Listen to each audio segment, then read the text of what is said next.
apreciadores de arte. As pessoas cultas ponham lá os dedos no ar. Um artista. Já que temos aqui bastantes apreciadores de arte, podem dizer o nome de alguns pintores ou quadros famosos que vocês apreciem? E não podem dizer o nome da Estela, da Vera e da Amarela. Ok? Ok. Rodolfo, mais alto. Ok. Mais. Estela. Eu já disse que esse não valia.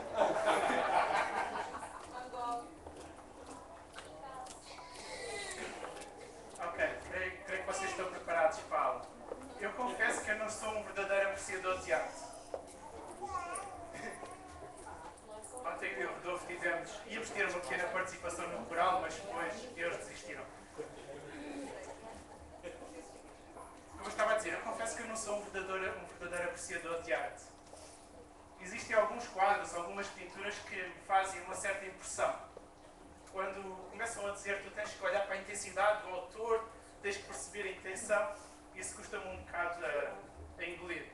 Eu não estou a dizer que não é arte, estou só a dizer que eu não consigo entender isso como arte. Mas hoje vamos analisar um quadro muito específico. E este quadro é conhecido como o Quarto Azul. E eu pedi à Cristina para pôr, que ficou um pouquinho mais barato do que trazer o original. É difícil pelo estilo do autor tentar identificar quem é o autor, mas eu vou-vos deixar adivinhar. Agora que eu vou ver se vocês são verdadeiros apreciadores.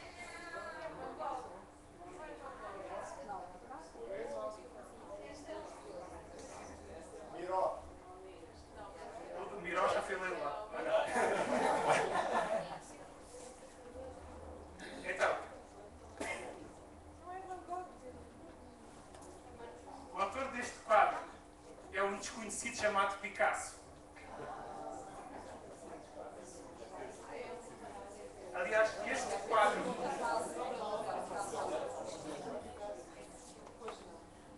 chama-se o Quarto Azul de Picasso. E este quadro foi pintado quando Picasso tinha apenas 19 anos.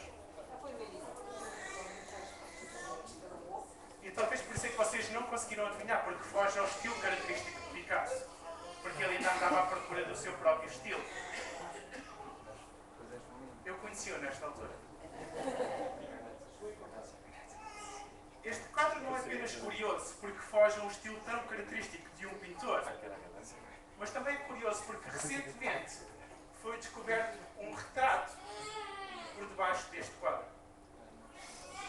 Este quadro foi sujeito a uma série de testes por causa de algumas irregularidades na pintura e descobriu-se o retrato ou a imagem de um homem por debaixo do quadro.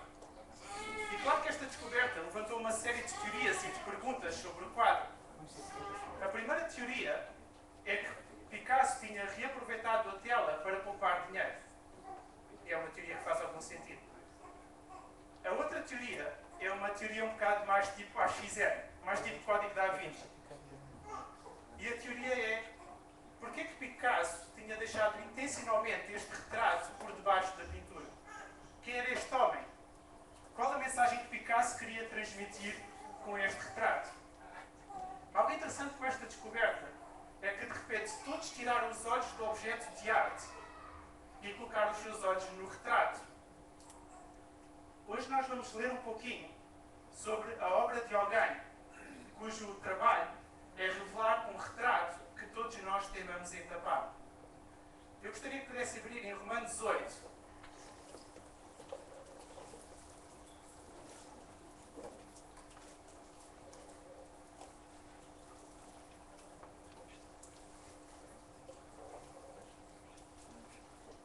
Romanos 8, versículos 14 e 15.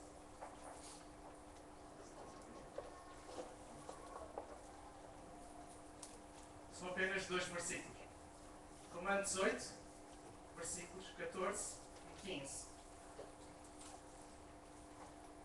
Diz então o seguinte o texto: todos os que são guiados pelo Espírito são filhos de Deus. E o Espírito que receberam não vos torna escravos nem medrosos, mas torna-os filhos de Deus. É Ele que faz clamar Abba, que quer dizer meu pai, meu paizinho. Vamos orar.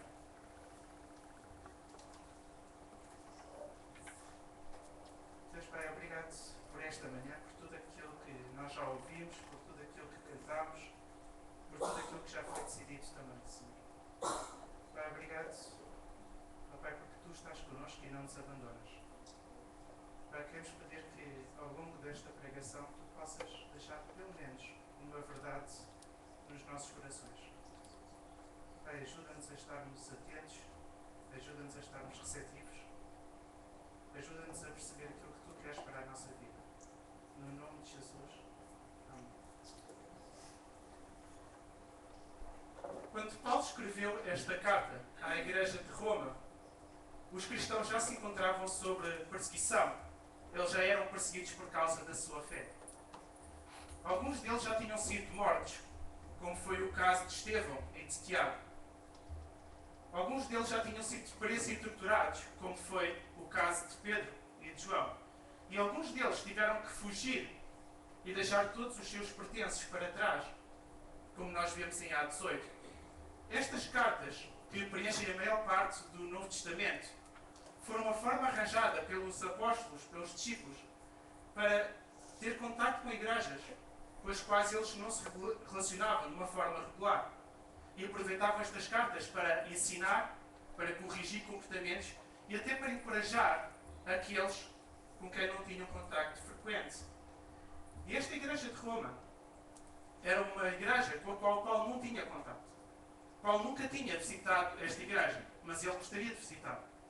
E nesta carta aos Romanos ele deixa isso escrito, ele mostra a intenção de visitar esta igreja.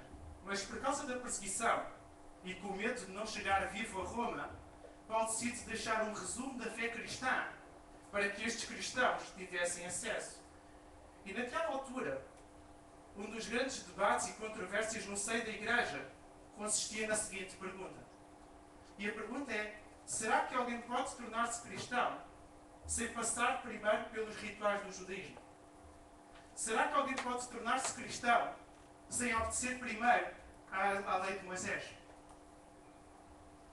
E este resumo da fé cristã que Paulo nos deixa em forma de carta escrita à Igreja de Roma mostra-nos que o perdão dos nossos pecados diante de Deus não pode ser conseguido pelas nossas obras, mas depende fundamentalmente da misericórdia de Cristo. Conquistar o perdão de Deus através das boas obras, através de regras criadas por nós, é religião tóxica. E o Manuel falou sobre isto no retiro. Paulo mostra-nos nos versículos que nós acabámos de ler que nós fomos adotados para viver uma nova vida. E Paulo, através destes versículos, ele faz uma clara distinção entre uma vida centrada em nós mesmos e uma vida centrada no Espírito Santo, ou seja, aquela nova vida que nós temos depois de conhecer Jesus Cristo. E Paulo revela de uma forma bastante clara que nós não fomos adotados para viver como nós vivíamos antes de conhecer Jesus Cristo, mas que nós fomos adotados para viver uma nova vida. E em Romanos 8,15, Paulo diz que o Espírito Santo que habita em nós e que nós recebemos depois de aceitar Jesus Cristo na nossa vida, não nos torna nem escravos, nem medrosos, mas torna-nos filhos de Deus. E Paulo, através deste e de outros versículos semelhantes, mostra que o Espírito Santo nos ajuda e nos capacita a viver esta nova vida. Isto é importante para nós percebermos que nós não podemos viver esta nova vida com base nas nossas próprias forças.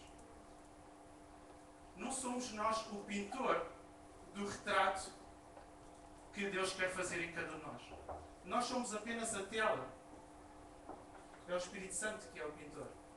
E o nosso papel é simplesmente cooperar com Deus para que Ele faça este retrato na nossa vida. E Deus quer fazer este retrato na vida da Cátia. Quer fazer este retrato na vida da Soraya. Deus quer fazer este retrato na vida do Júnior.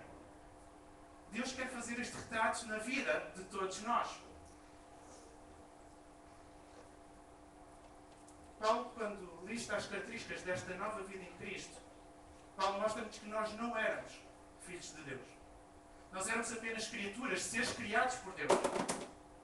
Mas agora, nós somos filhos de Deus. E isto é importante para nós percebermos que a relação que Deus deseja ter connosco não é uma relação de patrão para com o empregado, no pior sentido desta relação. Não é uma relação de senhor para com o escravo, mas é uma relação de pai para com o filho. E Paulo mostra-nos também que esta nova vida com Deus é uma vida marcada pelo amor a Deus e pelo amor ao próximo. E que este amor não é uma obrigação. Não é uma obrigação para mim amar a Deus. Não é uma obrigação para mim amar o próximo. Mas é um sinal de gratidão. E esta descrição que Paulo faz desta nova vida é completamente diferente de uma vida centrada em nós mesmos. Muitas vezes quando nós pensamos em liberdade, nós pensamos em liberdade como o facto de nós podermos fazer tudo aquilo que nós queremos. Apetece mentir ao Rodolfo? Eu minto. Nenhuma confissão. Apetece mentir ou prejudicar o Rogério? Eu faço. Mas quando eu não consigo parar de fazer isto não é liberdade. Isto é escravidão. Eu sou escravo destas coisas.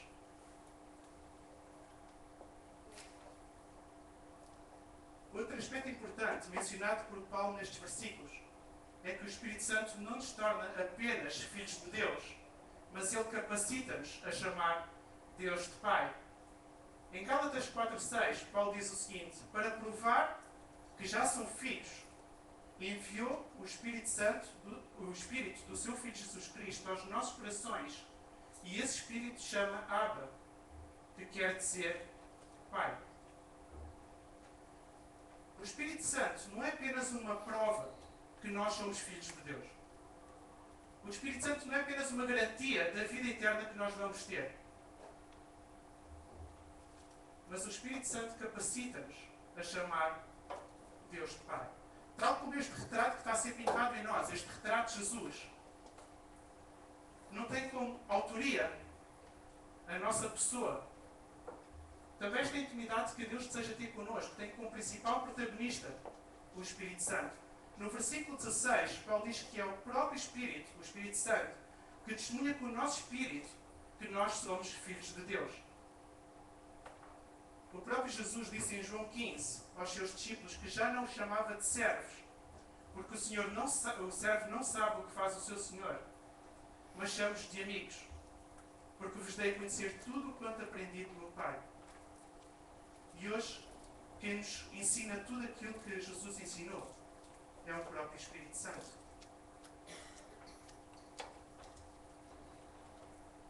Quando nós ouvimos este termo, Espírito de adoção, que aparece em algumas traduções em Romanos 8, capítulo 15, isto soa um pouco estranho para nós.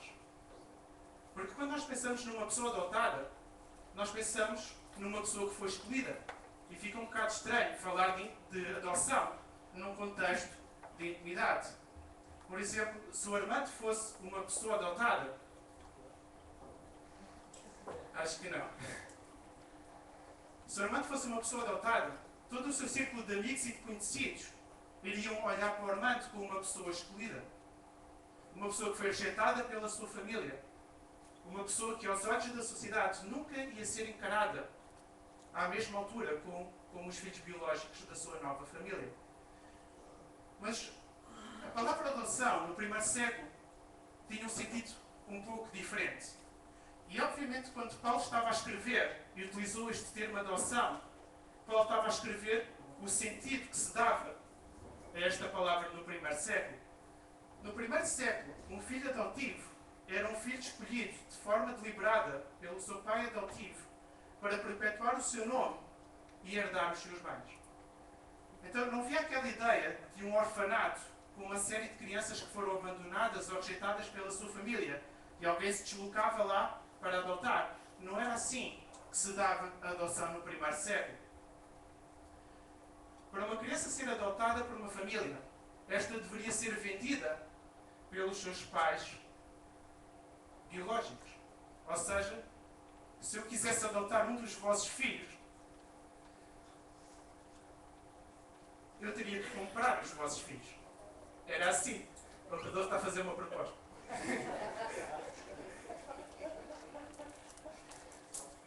Era assim que se dava no primeiro século.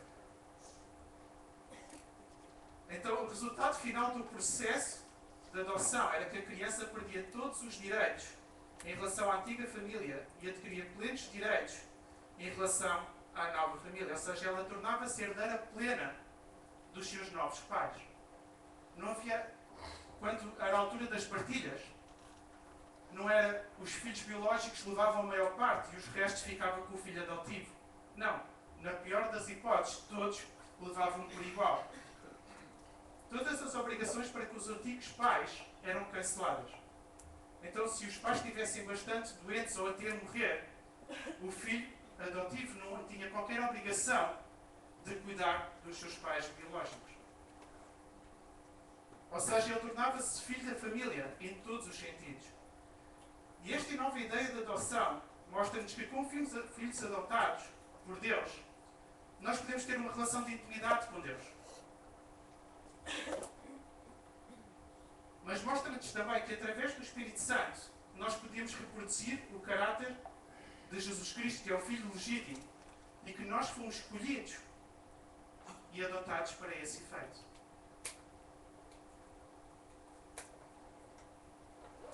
Uma das consequências lógicas do processo de adoção no primeiro século é que a criança adotada perdia todos os direitos em relação à antiga família. Quando Paulo utiliza este termo, espírito de adoção, em Romanos 8, Paulo está a dizer que nós fomos adotados e que nós perdemos o direito de vivermos como nós vivíamos antes. Nós fomos chamados para uma nova vida.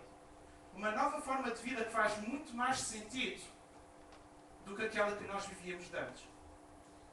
Agora que este retrato de Jesus está a ser pintado em cada um de nós, toda aquela pintura que nós andámos a fazer durante anos perdeu interesse. E Paulo diz isto em Filipenses, ele verbaliza este sentimento. Ele diz: é certo, meus irmãos, que eu não penso ter já conseguido isso. Ou seja, ter o retrato de Jesus pintado em mim. Mas faço uma coisa, eu esqueço-me do que ficou, da pintura que eu próprio andei a pintar, e esforço-me para atingir o que está diante de mim, evidenciado no retrato de Jesus. Agora, como membros desta nova família, nós devemos estar completamente focados em cumprir aquela que é a vontade do nosso Pai. E a vontade do nosso Pai é que o retrato de Jesus seja pintado em cada um de nós. E quando nós estamos a falar de viver esta vida centrada em evidenciar este retrato, nós não estamos apenas a falar de mudança de comportamento. Nós não estamos a falar apenas de deixar de dizer asneiras. Não estamos a falar apenas de ser uma pessoa respeitadora, especialmente para com os mais velhos. Não estamos a falar apenas de ser uma pessoa com bons valores ou de ajudar o próximo. Tudo isto é importante, mas tudo isto pode ser feito com base nas nossas próprias forças. Existe uma série de organizações, de movimentos de voluntariado, que têm como base estes valores e fazem-no bem. A mudança de mente que Paulo fala em Romanos 12 é uma transformação interior que o Espírito Santo opera nas nossas vidas e que não se baseia apenas em atitudes exteriores. Quando nós damos espaço e permissão para o Espírito Santo, quando nós pedimos e colaboramos com Deus no sentido deste retrato de Jesus ser pintado em cada um de nós, os nossos pensamentos vão sendo alterados. A nossa forma de falar vai sendo alterada. Mas tudo começa no nosso interior. Quando nós pedimos a Jesus para entrar na nossa vida e o aceitamos como nosso Senhor e Salvador, o Espírito Santo produz uma mudança milagrosa no nosso interior. E é esta mudança milagrosa que nos capacita e que nos habilita para agradar a Deus e para cumprir a sua vontade. E esta mudança milagrosa que nós chamamos de novo nascimento.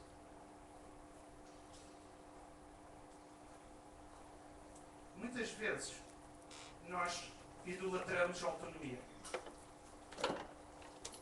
Todos nós acreditamos naquilo que a Bíblia diz. Mas muitas vezes nós tomamos a atitude de que sou eu quem decido quando e como é que eu vou obedecer à Bíblia. Ou seja, a minha obediência para com Deus depende sempre das minhas opiniões ou das circunstâncias. Mas esta transformação que Deus quer fazer na nossa vida tem como base o pressuposto de deixarmos de sermos nós o centro e Jesus passar a ser o centro. Ou seja, aquilo que a Bíblia diz é que o fator de decisão das escolhas, por exemplo, da Tona, não é a Tona. Não são as opiniões da Tona, não são as crenças da Tona, mas é o próprio Jesus e a sua vontade que está escrita na Bíblia.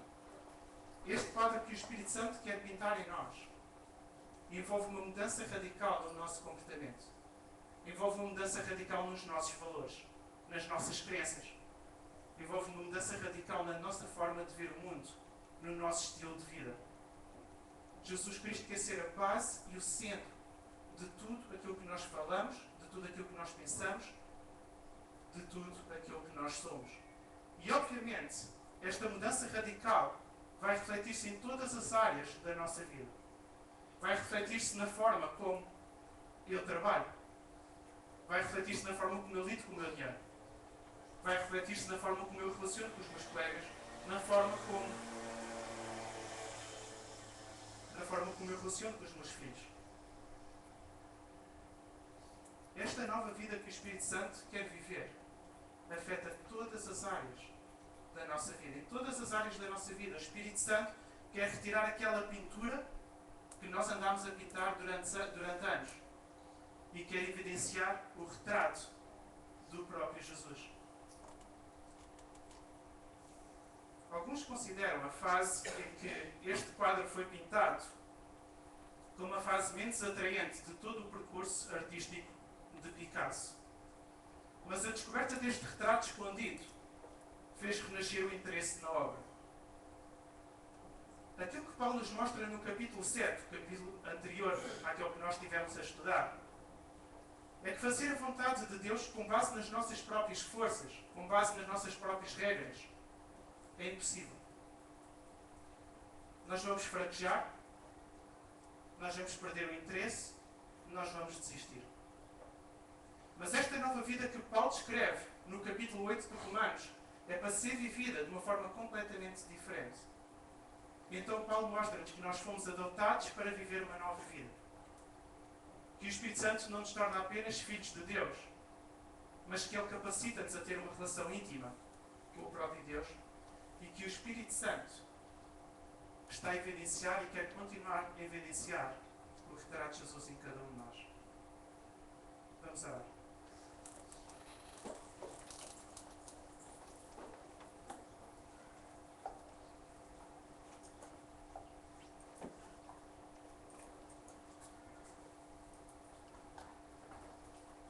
Deus Pai, obrigado, Senhor. Pai, porque enviaste o Teu Espírito. Pai, Ele não é apenas o nosso Consolador na Tua ausência. Pai, é aquela pessoa que está a construir uma enorme obra em cada um de nós. E certamente cada um de nós que está aqui presente quer pedir neste momento para que Tu possas pintar este retrato de Jesus na sua própria vida. Pai, queremos colocar à disposição para que esta pintura seja feita. Obrigado por tudo, no nome de Jesus.